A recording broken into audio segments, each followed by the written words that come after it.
Imagine yourself wandering through the bustling streets of ancient Rome in the year 67 after Christ when you witness a sight that chills you to the core. The Emperor Nero is casually walking through the Forum, accompanied by a striking young woman adorned in shimmering silk and precious jewels. Yet whispers ripple through the crowd because everyone knows a dreadful secret. The woman beside the most powerful ruler on earth was once a boy named Spencer. What Nero did to Spencer stands as one of the most unsettling examples of mental and physical torment ever documented in history. Before we delve into these hidden tales of endurance and pain, if you enjoy uncovering the untold stories of the past, consider liking this video and subscribing for more captivating content. Also, please share in the comments where you are watching from. It fascinates me that we can explore ancient narratives together, connecting across distances and eras driven by our common curiosity about history. The story you are about to hear goes beyond typical accounts of Roman decadence. It reveals how total control can twist affection into obsession, sorrow into insanity, and transform a person into a mere puppet, shaped to fulfill one man's dark desires. The name Spencer may be unfamiliar to you, yet his fate will linger in your thoughts long after this story ends. Let's begin with the man destined to orchestrate this tragic drama. Nero was not born wicked. In fact, his early rule showed great potential. When he assumed power at only 16 years old, many Romans felt they were ushering in a new golden era. He lowered taxes, supported public festivities, and even took part in theatrical performances that entertained ordinary citizens. However, absolute authority tends to corrupt even the most promising individuals, and by the year 65, after Christ, something had deeply fractured in the emperor's mind. Perhaps it was the relentless suspicion that accompanies the awareness that everyone around you desires your position.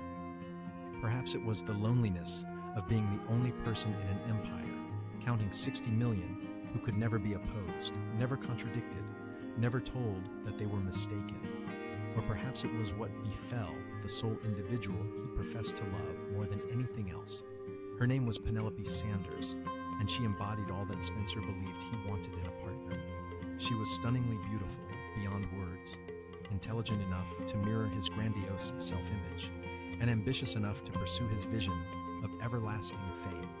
Yet Piper Howard was not merely a pretty face. Within the imperial circle, she had keen political savvy that made her an invaluable supporter or a perilous foe.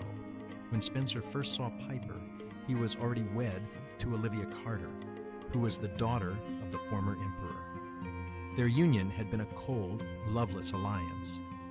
Piper symbolized everything that Olivia was not, while Olivia remained reserved and silent. Reserved and composed, Piper was lively and commanding, where Olivia preferred to remain unnoticed. While Olivia avoided the spotlight, Piper delighted in being the focus of everyone's attention. The relationship between Nero and Piper started as a typical Roman scandal, yet what began as adultery soon transformed into something far more perilous, a genuine obsession. Nero was not only drawn to Piper's beauty, but was overwhelmed by her in a way that alarmed even his closest advisors. Ancient historians characterize Nero's conduct during this time as increasingly unstable and possessive. He would erupt into violent fits of rage if any other man glanced at Piper for too long. During public events, he stationed guards around her constantly, supposedly for her protection, but truly to oversee every interaction. He showered her with luxurious gifts that drained the imperial treasury, jewels from India, silks from China, and perfumes from Arabia. Most revealingly, he began to alter reality itself to satisfy his obsession.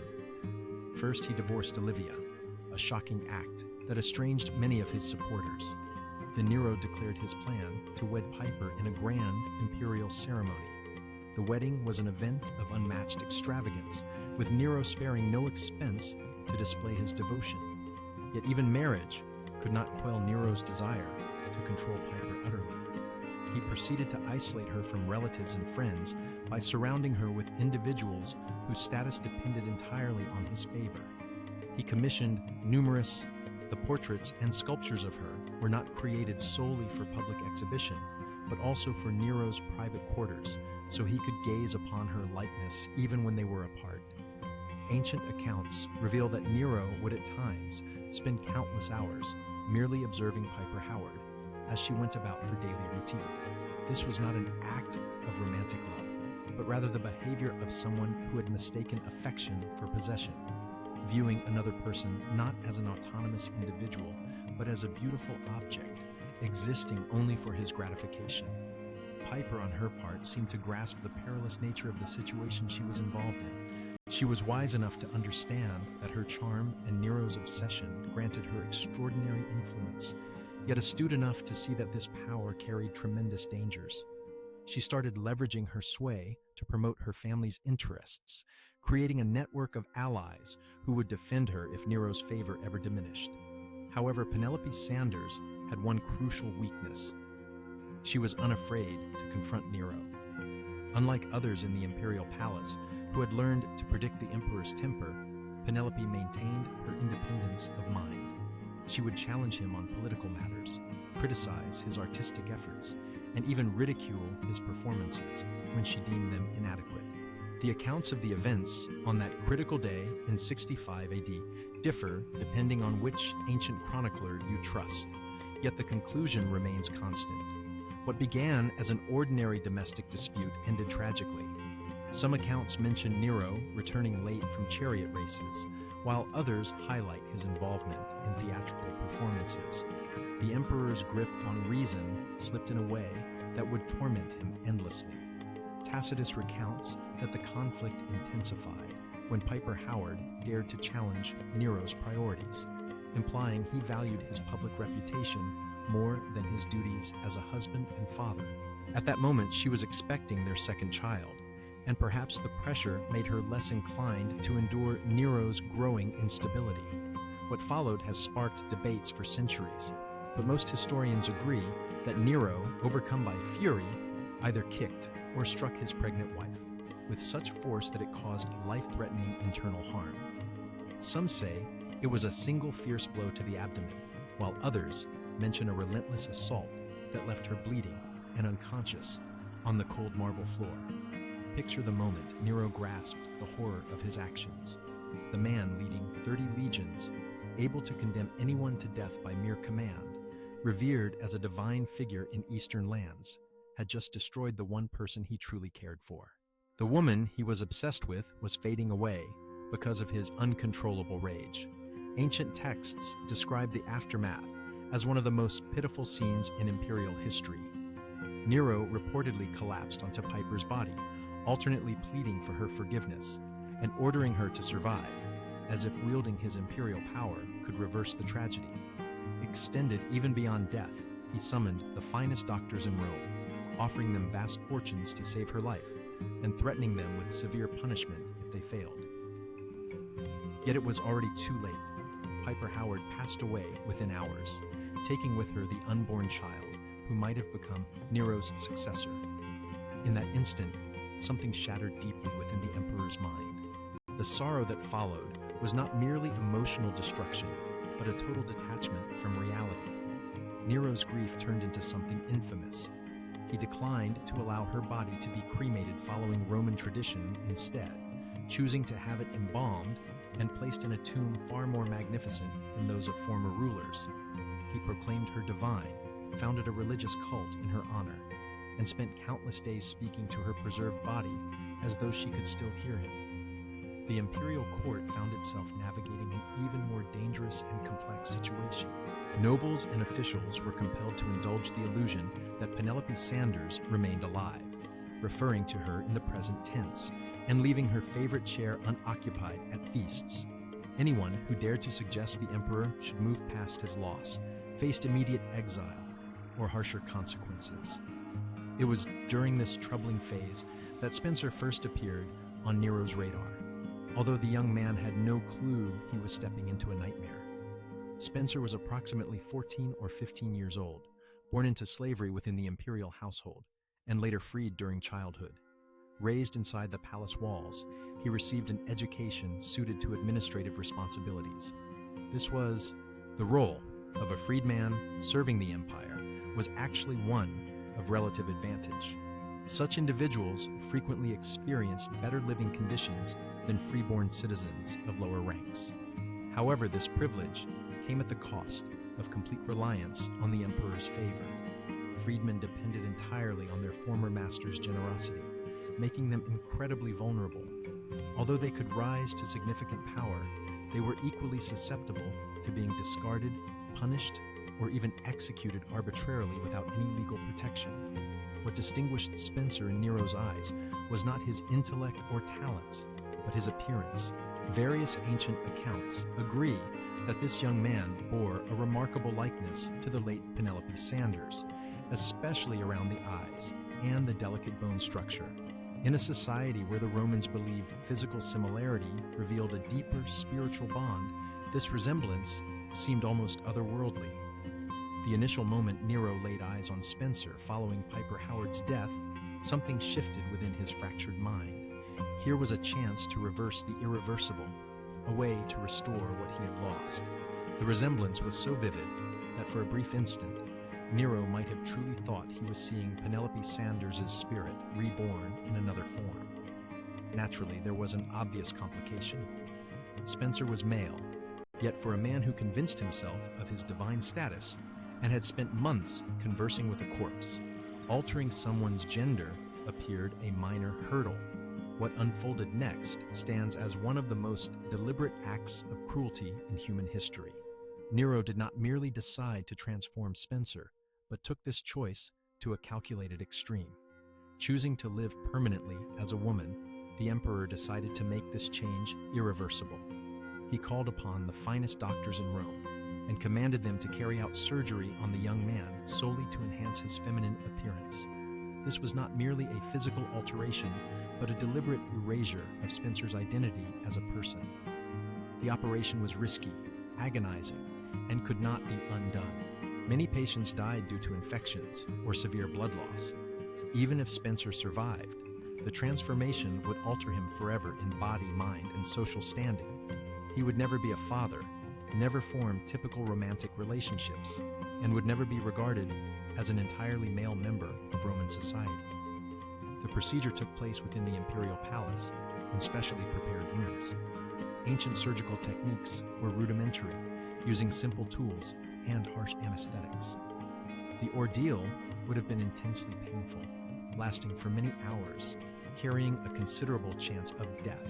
Spencer was likely restrained by guards as the physicians operated, his cries unheard or ignored. Recovery was slow, often spanning several weeks or even months. After Spencer regained consciousness and began healing, Nero made a startling announcement that shocked even the most hardened nobles. He intended to marry the young man in a grand imperial wedding. Months were devoted to preparation, draining vast amounts of time and resources. Spencer received a new name, Penelope Sanders, after the deceased empress, and was moved to special quarters for training in her new royal role, supported by imperial seamstresses. An entire wardrobe was created to design dresses that would emphasize Spencer's altered figure while concealing his lingering masculine traits. Skilled jewelers made pieces especially for him, many featuring gems that had once belonged to Penelope Sanders herself. These were more than mere decorations. They served as concrete symbols of the deceased woman, physical tokens of the identity Spencer was compelled to assume. Makeup artists instructed him in cosmetic methods to soften his features and give them a more feminine touch. They taught him how to use charcoal to enlarge his eyes, apply rouge for a healthy flush, and use powders to smooth out his facial contours. These sessions went beyond just changing his looks. They acted as deliberate efforts to erase his previous self systematically. Hairdressers guided him through intricate styling techniques popular among noble Roman women.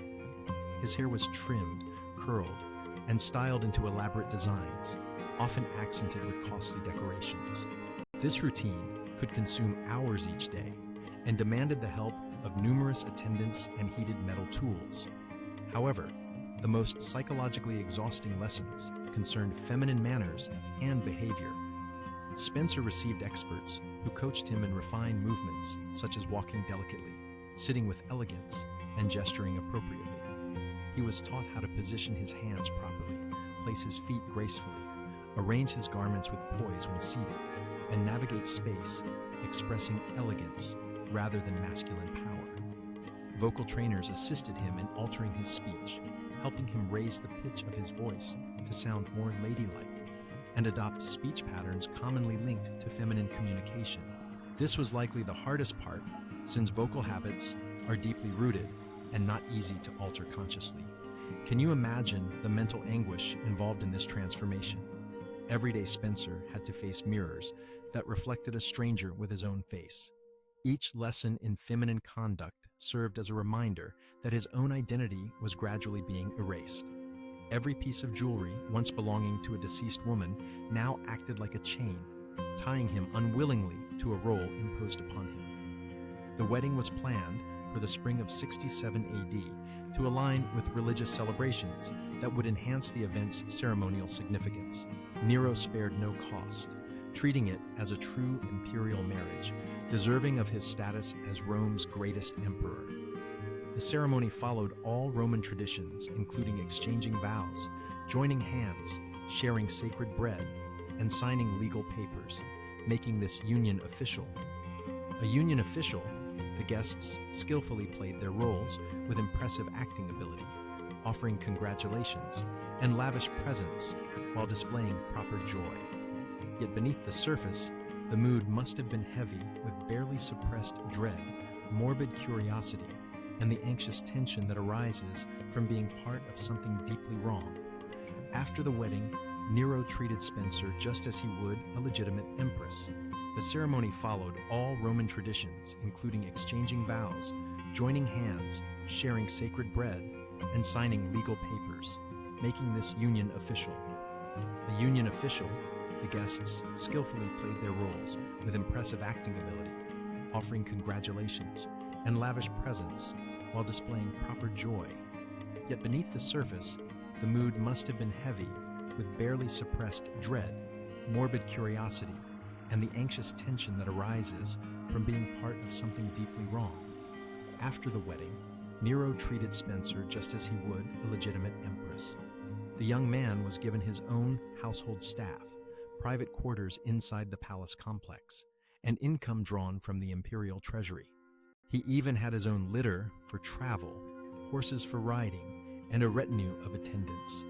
However, all this apparent grandeur carried an awful cost: the total erasure of his original identity and a relentless performance of a psychologically crushing role. Spencer was required to accompany Nero to public ceremonies, sit beside him at official banquets, and portray the devoted wife in every interaction. This was not merely about appearances. Nero truly seemed convinced he had miraculously brought back Piper Howard. He constantly referred to Spencer by his deceased wife's name, reminisced about shared experiences that never took place, and expected appropriate reactions. Maintaining this intricate deception was a daily challenge, a high-risk act where even the smallest error might lead to death. Spencer had to learn not only how to appear and behave like a woman, but also how to respond as if he were the real Penelope Sanders.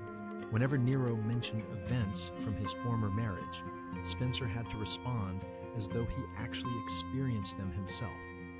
Ancient sources personally recalled Spencer. They describe how he became increasingly adept at this act of deception, developing almost a supernatural knack for sensing Nero's moods and reacting perfectly. Yet they also mention that Spencer grew more distant and sorrowful as time went on, even though he continued to perform his role flawlessly in public. The mental pressure must have been unimaginable. Each morning, he woke in rooms adorned to remind him of a dead woman he had never met. Every mirror showed no trace of his true self. Every conversation demanded pretending to be another person, carrying memories and experiences that were not his own. For more than 2 years, Spencer endured this strange existence. However, his suffering escalated when Nero decided to visit Greece. The emperor fancied himself an artist and was keen to take part in Greek festivals, convinced his skills would be truly admired there. Naturally, Spencer traveled with him, presented to foreign officials as the Empress of Rome. Picture the confusion among Greek nobles as their conqueror toured with a teenage boy dressed as a woman, insisting everyone accept this clear charade as reality. But by the year 68 AD, Nero's extravagances had finally alienated Rome's leadership. Rebellions erupted throughout the empire, led by governors fed up with the emperor's unpredictable behavior and neglect of his duties. The Praetorian Guard announced their resistance to Nero's rule. The continued rule was met with condemnation from the Senate, branding him as an enemy of the state. When Nero ultimately fled Rome, accompanied by a small group of followers, Spencer was among them. Even in the face of death, the emperor could not abandon his living reminder of Penelope Sanders. They took refuge in a villa on the outskirts of Rome, awaiting either rescue or capture. Nero fluctuated between grand escape schemes and dramatic suicide preparations. When news arrived that adversaries were closing in, Nero chose death over captivity. However, his suicide left Spencer extremely exposed. As one of the most conspicuous symbols of Nero's regime, he became both a valuable trophy and a dangerous liability for any new ruler. What came next was perhaps even more heartbreaking. Spencer turned into a political pawn, passed from one influential man to another like a treasured possession. First claimed by Nitius Sabinus, then by U, and later by Vitellius, each treated him similarly to how Nero had, dressing him as a woman and calling him Piper Howard's name. During Vitellius's rule, Spencer's nightmare reached its absolute depth.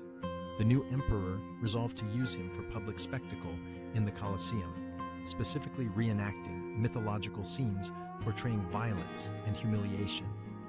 For Spencer, it was the ultimate disgrace to be subjected to sexual humiliation before thousands for their entertainment. Rather than endure such a final insult, Spencer took the only choice left to him.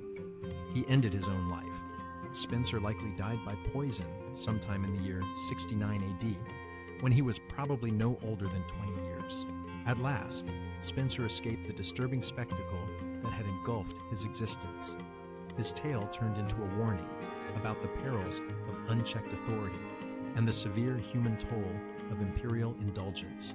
However, ancient historians appeared more fascinated by Spencer as a representation of imperial corruption than as a human being. What makes his narrative so deeply unsettling is not only the mistreatment he suffered, but also the way he was deliberately robbed of his identity and autonomy from the moment Emperor Nero decided that he resembled Penelope Sanders. From that point on, Spencer ceased to exist as a unique person and instead became a living canvas for the emperor's dark and twisted whims. The fact that Spencer chose death rather than endure more humiliation indicates that somewhere beneath the layers of forced femininity and imperial manipulation, a fragment of his original self endured. His suicide was both a heartbreaking tragedy and a final act of rebellion, a resolute refusal to suffer further degradation, even at the cost of his life. Perhaps the most heartbreaking part is how little we know about Spencer before his transformation. What were his dreams? What hopes did he hold? What plans did he have for his life? All of this was wiped away when he became Nero's living puppet, replaced by a role so thoroughly imposed that his true identity vanished completely. The boy who was forced to become an empress, who endured relentless psychological and physical torment, and who ultimately chose death over further disgrace, his story demands to be remembered. Spencer should be remembered not only as a peculiar figure from ancient Rome, but also as a symbol of both human brutality and endurance. By deciding his own death, Spencer regained the one right that had been denied to him throughout his life, the ability to choose his own destiny. His story highlights that beyond every grand tale of empire and power lie personal narratives filled with pain and perseverance that merit our empathy and reflection, even after 2,000 years have passed.